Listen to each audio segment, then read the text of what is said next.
약간 좀 자극적인 키워드 같아요. 시술 중독. 일주일마다 프락셀을 받으시는 분이셨어요. 오 마이 갓. 그러니까 상부승복은 하려고 이렇게 멀리서 봤는데 여기 없는 거예요. 그래서 이거 환불해 줄 테니까 그냥 가셔라고. 그랬더니 갑자기 대표 원장님한테 카톡 와가지고 왜 환불시켜요? 제가 언제요? 아, 이제 이상한 모함을 하고 그러세요. 저 그런 사람 아니에요. 안녕하십니까. 반스퀘담의 김동준입니다. 김준수입니다. 박시영입니다. 원장님 오늘 촬영하기 전에 거울을 10분 넘게 보시더라고요. 제가요? 네. 10분 넘게 본 게 이거예요? 10분이라도 봤으니까 10분을 봐서낸 결론은 할 게 그래도 좀 많구나. 할게 그래도 좀 많아. 자가진단을 좀 해봤는데 네. 요즘에 탄력이 좀 떨어진 게 느껴져가지고 탄력. 좀 쫙 붙여야겠다는 오케이. 생각이 좀 들었고 또 요즘에 좀 피부가 좀 타가지고 좀 토닝 좀 해야겠다는 생각도 들었고 토닝도 해야 되겠고 거기에 이제 약간의 그 윤곽을 좀 더 살리면 좋겠다 싶어가지고 윤곽을 살리고 싶고. 네. 약간 요즘에 텅라인 필러가 유행한다고 하는데 그러니까 이제 텅라인 필러도 좀 받아볼까. 원장님 얼마 전에 울트라 클리어도 하시고 아 그니까요. 이것저것 많이 하셨잖아요. 네. 아무튼 요즘에 부쩍 제가 이제 살도 좀 빠지고 하면서 외모에 대한 관심이 좀 늘었습니다. 진료실에서도 비슷하게 고민이신 분들 있지 않으세요? 제가 봤을 때는 크게 문제는 없는데 이제 본인 만족을 위해서 계속 시술을 원하시는 경우가 종종 있습니다. 그래서 오늘 그런 부분에 대해서 좀 얘기를 나눠보려고 하는데 약간 좀 자극적인 키워드 같아요. 시술 중독. 일단 근데 피부과 시술에 한 번 맛을 들리면은 조금씩 더 성형외과 시술도 처음에는 눈만 하러 갔다가 그 다음에 눈이 예뻐지니까 코도 하고 싶고 그 다음에 결국 윤곽으로 넘어가는 이런 흐름들이 되게 많은 것 같기도 하더라고요. 필러 시술 한 1cc 정도로 시작을 했는데 하다 보니까 아, 여기도 더 채워주세요, 저기도 더 채워주세요. 그러면서도 이제 끝까지 만족 못 하시는 그런 케이스들이 종종 있는 것 같습니다. 맞아요. 필러 시술을 하다 보면 이게 사람의 욕심이 비어있는 곳을 다 채우고 싶어지거든요. 팔자 조금만 채우려고 시작을 했다가 관자도 채우고 옆볼도 채우고 근데 이제 그런 분들 같은 경우에는 항상 좀 설명을 드리려고 하는 게 원래 우리 얼굴에는 빈 공간이 좀 있어야 이게 조화롭다. 어쨌든 이거는 약간 이제 시술자의 고충이라고 한다고 하면은 실제로 이제 피시술자, 그러니까 우리 고객님들 같은 경우는 이런 게 왜 생기는 걸지에 대해서 좀 아시나요? 저는 이걸 단순히 욕심 때문이라기보다는 우리 뇌는 좀 새로운 얼굴에 계속 적응을 하잖아요. 예를 들면 필러 1cc를 맞고 나서 너무 만족스러운데 금방 우리 뇌는 여기에 적응을 해버리고 또 부족한 부분이 보이다 보니까 계속 시술을 하게 되는 게 아닌가.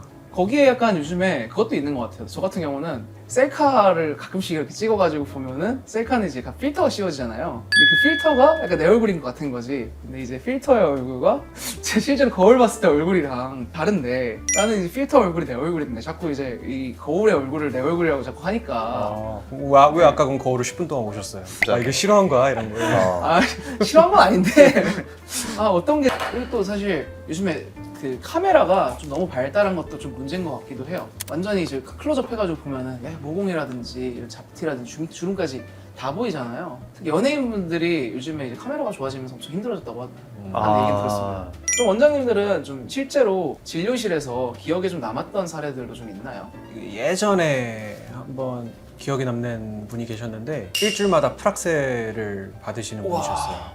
오 마이 갓. 제가 그분을 한 10번 이상 이제 시술을 하다가 여쭤봤어요.